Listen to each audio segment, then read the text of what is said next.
Ժող, Իրանի դեմ պատերազմը որ տեղի ունենում, մեկ շաբաթ առաջ դեռևս կարծում էի, որ կարա բացասական ազդի կրիպտո շուկային, բայց մի հատ վիդեոյում նայեցի, մեկը ասեց, որ չէ, ճիշտ հակառակը կարա տեղի ունենա, որ կարա բարձրանա, ինձ համար անհասկանալի էր, սկսեցի վերլուծել, տրամաբանել ինչի համար եւ այլն, ու պարզվում է ինչ, որ այստեղ լիքը ինֆորմացիա ունեմ ու կարծում եմ ռեալ փաստեր են, թե ինչի համար կարա բիթքոյնը թռնի ու ոնց կարա 100 տրիլիոնանոց շուկան կամաց մտնի կրիպտո շուկա ու բիթքոյնը նույնպես թռնի։ Եթե հետաքրքիր է, եկեք բացատրեմ թե ոնց։ Դե գնացինք։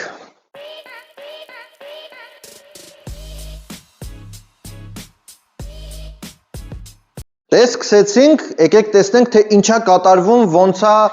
այս ամենը ազդելու բիթքոյնի աճին, կրիպտոյի աճին։ Առաջի բանը, որ բոլորս գիտենք, այնա, որ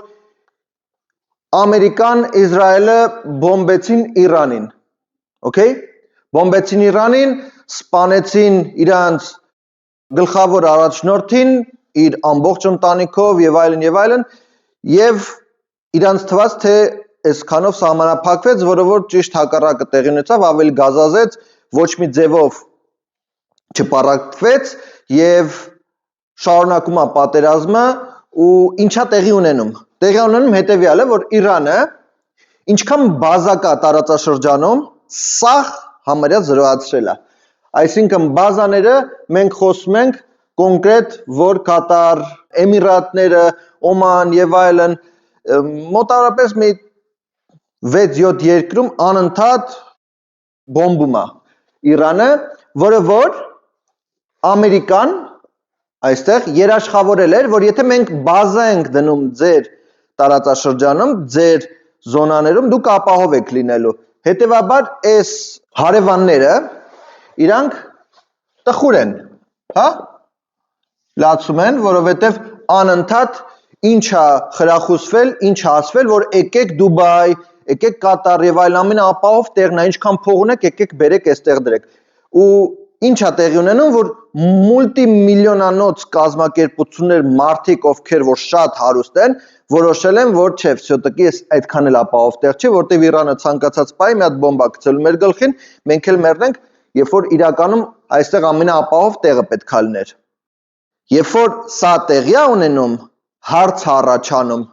բա ուր է այն երաշխիքները, որ Ամերիկան մեզ խոստացել էր, որ ապահով ենք լինելու։ Հիմա իրանք սկսում են հասկանալ, որ չէ, բազաները, որ ստեղծվել է, որ տեղադրվել է տարածաշրջանում, մենակ մի նպատակ է հետապնդել ու ակնհայտ ներկայացնում են, որ Իսրայելին պաշտպանելն է, դուք երկրորդական եք, դուք չեք հետաքրքրում, Իսրայելն է եւ վերջ։ Հիմա երբ որ հարց առաջանում, ինչի համար մենք պետքա բազա պահենք, եթե բազա պահելը ոչ թե մեզ ապահովություն է ապահովում, այլ ճիշտ հակառակը վտանգի մեջ ենք լինում, որովհետև Իրանը ցանկացած վայրկյանի կարա մեզ ուղակի սրբի մաքրի, okay? Հիմա սա մեկ, երբ որ պատերազմը տեղի ունեցավ, սկսեց տարածաշրջանը գմփցնել Իրանը եւ միևնույն ժամանակ Հորմուզի նեղոցը, որը որ մոտավորապես մի 50 կիլոմետր լայնք ունի, այդ լայնքը փակեց, հա, այսինքն փակեց, ասեց վсё, ոչ մեկ չի կարա անցնի այս ճանապարհով։ Փորձել են անցնել, սաղին հերթով վառելա ու այդ պայից սկսած, երբ որ փակեց Հորմուզի ուրեմն նեղոցը, 20% աշխարհի մակարդակով հոսքը նավթի կանգ առավ։ Երբ որ կանգ առավ,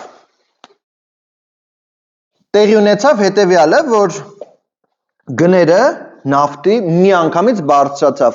60-65 դոլար էր միջին trade արվում, 120 բարձրացավ, պահի տակ իջել է, բայց ինչքան ձգձգվի այս process-ը, այնքան նավթի գինը բարձրանալու է։ Մեկ օրվա ընթացքում փակելուց հետո Չինաստանը, ասիական երկրները եւ այլն միանգամից բարձրացավ իրենց գինը, okay? Իրենց գինը միանգամից բարձրացավ եւ երբ որ բարձրանում է վառելիքի գինը բարձրանում է ինֆլյացիան, բարձրանում է ամեն ինչ, թանկանում է ամեն ինչ, հետևաբար լուրջ կրիզիս է սկսվում։ Այսինքն այստեղ արդեն մենք հասկանում ենք մի շատ կարևոր բան, որ Ամերիկա, Իսրայել, Իրան պատերազմը սա կոնկրետ աշխարհի մակարդակով վտանգ է սպառնում, որովհետև կարա, եթե եռապատկվում է նավթի գինը, ապա արդեն շատ լուրջ խնդիր կարանք ունենք։ Դեռևս պայտակ կրկնապատկվել է, իրանցիները դեռևս ասում են եռապատկվելու $200 սպասեք, որ կարա բարձրանա նավթը, որովհետև եթե մենք այդ երաշխիքները չունենանք, որ էս ապահով ենք լինելու, կռիվ չի լինելու, Իսրայելը մեզ հանգիստ է թողել եւ այլն, պատերազմը շարունակվում է։ Հիմա այսքանը իմանալով հանդերձ հարց է առաջանում, ինչի համար այս ամենը տեղի ունեցավ։ Այս ամենը տեղի ունեցավ ոչ թե որովհետև ուզում էին իրանցիներին փրկեն եւ այլն, այլ ճիշտ հակառակը տեղի ունեցավ, որովհետև այս պայդրությամբ Ամերիկա-Չինաստան գերհզոր պատերազմ է տեղի ունենում։ Առևտրային, AI եւ այլն։ Ու ոչ միայն դա, եկեք նաեւ դիտարկենք այն փաստը, որ Չինաստանը ունի մեծ մոնոպոլիա տարբեր տեսակի միներալների, որը որ շատ անհրաժեշտ են Ամերիկային։ Ու Ամերիկան ինչ էր ուզում անել, քանի որ Իրանի 90% նավթը գնում է Չինաստան,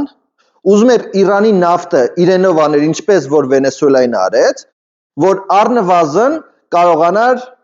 կոմպենսացնել, ասել լավ, ես քեզ նավթ եմ տալիս, դու էլ տալիս ես այն ինչի ինչ որ պետք է, որովհետև Չինաստանը նորից եմ կրկնում, շատ ահռելի քանակներով առնում էր, դեռևս կարծում եմ առնում է Իրանից։ Հիմա ստե հարց ինչ տեղի ունեցավ այն ինչը որ Թրամփը չէր սպասում, որ գիտեր, որ Վենեսուելայի պես գալու է վերցնի Մադուրոին տանի Նյու Յորք ու պրծնի, այս պարագայում շատ ավելի վտանգավոր բան տեղի ունեցավ, որտեղ որ իր ընկերներին Իրանը սկսեց խփել։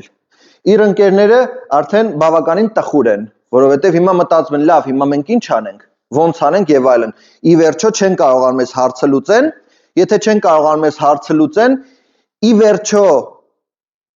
պետրոդոլար կոչվածը, հա, այսինքն ինչա, որ այս տարածաշրջանից գնում էր Ամերիկա տարբեր տեղեր, դոլար էին առնում, դոլարով որ կարողանային գործողություն անեն։ Հետևաբար արհեստականորեն դոլարի շրջանառությունն է տեղի ունենում ու դոլարի շրջանառությունը ինչքան շատ ալում, այնքան դոլարը ավելի ամուր է։ Բայց այս պահին, երբ որ արդեն այս խնդիրը եղավ, դոլարի պետրոդոլար կոչված տրամաբանությունը վտանգվել է։ Հիմա այս մարդիկ երկու անգամ կմտածեն կամ 10 անգամ կմտածեն, արդյոք մենակ Ամերիկան է մեզ պետք։ Որտեվ եթե մենակ Ամերիկան պետք չի, մենք կարող ենք չեզոք դիրք ընդունել, այդ դեպքում մենք կարանք եւ Չինաստանի հետ աշխատենք, Եվրոպա, բոլորի հետ։ Սա չի կարողանում մեր անվտանգությունը ապահովի, ապա մենք գնում ենք գլոբալ։ Բայց որպեսզի չնեղացնենք Ամերիկային ու Ամերիկան հիմա էլ գա հարձակվի մեր վրա, ինչ այլ ընտրանք ունենք, որ յուան չառնենք, յեն չառնենք, չգիտեմ ինչ չառնենք, որպեսզի trade անենք, գալիս է այստեղ Bitcoin-ի տրամաբանությունը, որ Bitcoin-ը չեզոք փող է, այսպես ասած, որ Bitcoin-ի միջոցով մենք կարանք կարգ ու վաճառք անենք նավթի։ Ու այս պահին դառնում է ոչ թե զուտ ակտիվ, որը որ սպեկուլատիվ է, հա, առնենք վաճառենք եւ այլն, այլ ինքը ռեալ կարիք է հոգում, ռեալ կարիք ու ռեալ խնդիր է լուծում, որովհետեւ Bitcoin-ով իրանք կարան հանգիստ առևտուր անեն ու ոչ մեկին ոչինչ չեն կարող ասեն, որ չէ, մենք Bitcoin ենք առնում վաճառում, ուրիշ ոչ մի բան։ Սա մեկ, որ Bitcoin-ը կարա բարձրանա։ Հիմա եկեք հասկանանք, թե ինչ է տեղի ունենում Ամերիկայի հատվածը, որը որ նույնպես կարևոր է, քանի որ Ամերիկան պատերազմելու համար Իրանի դեմ $1 միլիարդ օրական ծախս անում։ Հետաքրքիր է նա, որ ուրեմն իրանցիները 10,000-ից 50,000 դոլարանոց դրոններ են ուղղորդում դեպի տարբեր բազաներ եւ այլն, ու ամերիկացիք հիմնականում 5 միլիոն, 4 միլիոն դոլարի սահմաններում ծախսում են ամեն մի 50,000 դրոնը վերացնելու համար։ Okay? Հիմա զուտ մաթեմատիկորեն որ անում եք 50,000-ը 2-4 միլիոնանոց ոնց որ ծախսը անհամատեղելի է, դրա համար ամերիկացիք գրեթե էլ զենք զինամթերք պաշտպանվելու չունեն, դրա համար էլ գնացել են Կորեայից տարբեր տեղերից բերում են հակաօդային պաշտպանություններ, որպեսզի կարողանան պաշտպանվել։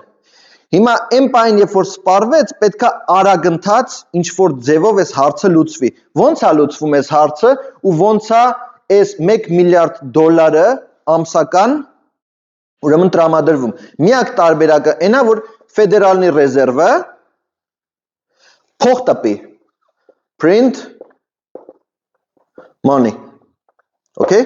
Երբ որ ֆեդերալնի ռեզերվը փող է տպում, այսինքն quantitative easing է դա կոչվում։ Փող է տպում նրա համար, որպեսզի կարողանա ապահովի պատերազմի ծախսերը, բայց միևնույն ժամանակ փող տպելով շուկայել է փող մտնում։ Ու երբ որ փող է տպում, եթե տեղյակ չեք, ասեմ, որ նույնպես բիթքոյնի գինը բարձրանում է։ Okay, որտեվ բիթքոյն նույնպես շուկա, կրիպտո շուկան նույնպես բարձրանում է, փող կա շրջանառվող, որը որ պարտադիր գնում է այնտեղ։ Երկրորդ ամենակարևոր բանը Fed-ի մասին, որը որ, չգիտեմ, կհիշեք թե չէ, բայց մայիսի կեսերին, եթե չեմ սխալվում, պլյուս մինուս, Powell-ը, մեր սիրելի Իձեն, հեռանում է իր պաշտոնից։ Այն պայն, երբ որ պաշտոնից հեռանում է, գալիս է pro-Trump։ Երբ որ pro-Trump մեկն է գալիս, այսինքն Trump-ը ինչ ասի, տենց է լինելու է, 3.75%-ից հավանաբար ու շատ արագ կարա իջնի մինչև 1%, այն ինչը որ Trump-ը երազում է։ Երբ որ վերաֆինանսավորման տոկոսադրույքը 3.74-5%-ից իջնում է 2%, 1%, 3% կապ չունի, իջացնում են, սա նույնպես ազդելու է, որ բիթքոյնը կրիպտո շուկան բարձրանա, որտեվ էժան փող է։ Ինչ 3.75% վերադարձնել հետ, միլիարդների մասին մենք խոսում, ոչ թե միլիոնների եւ այլն, ինչ 1%։ Կրկնապատիկ, եռապատիկ ավելի էժան ես դու փող կարող ամ ստանաս, հետեւաբար նույնպես գնում է այնտեղ։ Okay? Եվ եւս մի շատ կարևոր բան, բոլոր այն պետությունները, ովքեր որ այսօրվա դրությամբ շատ լուրջ խնդիր ունեն էներգետիկայի տեսանկյունից, որ չեն կարողանում որևէ հարց լուծել եւ այլն, իրանք այլընտրանքային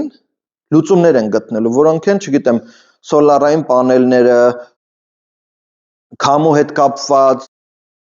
էներգիա ստեղծելն է, թե ջրի միջոցով էներգիա ստեղծելն է, նոր տեխնոլոգիաներ են ստեղծվելու ու շատ արագ են ստեղծվելու։ Ու սա նույնպես հնարավորություն է, որ եթե դուք ուզում եք ինվեստիցիա անեք, ապա ինվեստիցիա արեք այն ինչը որ 5-10 տարի անց